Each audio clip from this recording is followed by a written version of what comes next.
Emerson with STL TV, reporting for the St. Louis Convention and Visitors Commission. We're right here at Soldiers Memorial, and we're about to see what great stuff they have to remember our soldiers. Come on, let's take a look.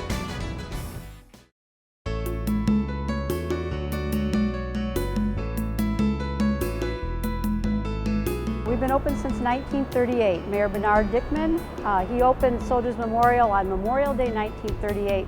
In Soldiers Memorial, we have many objects that were donated by St. Louis area veterans or their families. So you can see those sort of artifacts, but we also have the mission of being a memorial for those veterans who have died in service to our country, those who have made the ultimate sacrifice, but also a sort of a memorial to living veterans who are living in the St. Louis area today. So Soldiers Memorial is a place that's dedicated not only to those who served, but the families and the communities who gave up those to serve our nation, whether they made the ultimate sacrifice doing so or if, in fact, they came back home with us and are living today.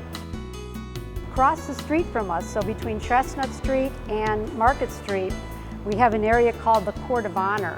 And that's an area that was opened after World War II.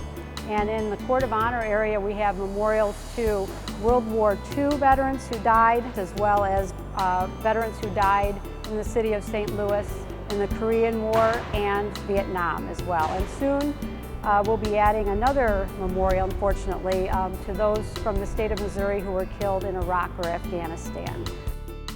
One of our main purposes is to act as a repository or a place where people can leave their objects, their mementos, their artifacts from wartime so that they can be used for future generations to learn what an experience a soldier would be like during wartime.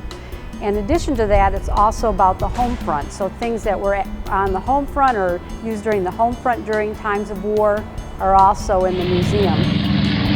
So, Lynnea, what kind of things do people want to see when they come to Soldiers Memorial? Well, that varies quite a bit, but I have to say that Soldiers Memorial has things that are not only locally significant, but nationally significant. So, for example, we're standing here and we have 3 Medals of Honor. They're all Marine Medals of Honor.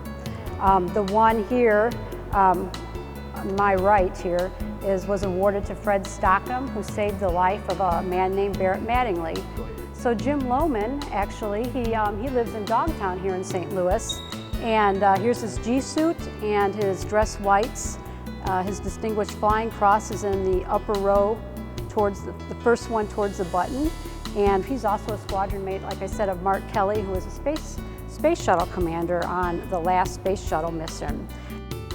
Now, you also have a Gold Star Mom section, a section that honors mothers, the sons and... Yeah, mothers who have lost sons or daughters in service to the country. I mentioned earlier that the Gold Star mothers have been part of Soldiers Memorial since the very beginning.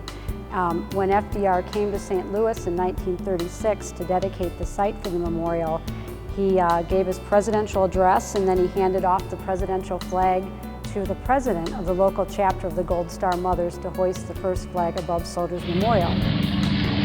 Now, you actually have a submarine that was built by a St. Louisan. Can you tell us about that? We have a model of a submarine that was built by a St. Louisan. Joe Gillespie, he's a submarine vet, and he does a lot of volunteer work down here. And so we kind of have, if you will, quirky things down here too that are very instructive in many ways.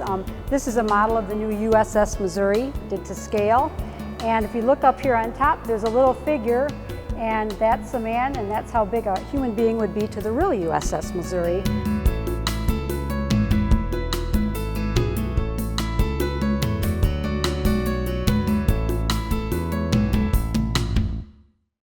Hi, it's time to go St. Louis. I'm Lynnea Emerson, and thanks for being a tourist in your own town, because there's nothing wrong with touring in your own backyard.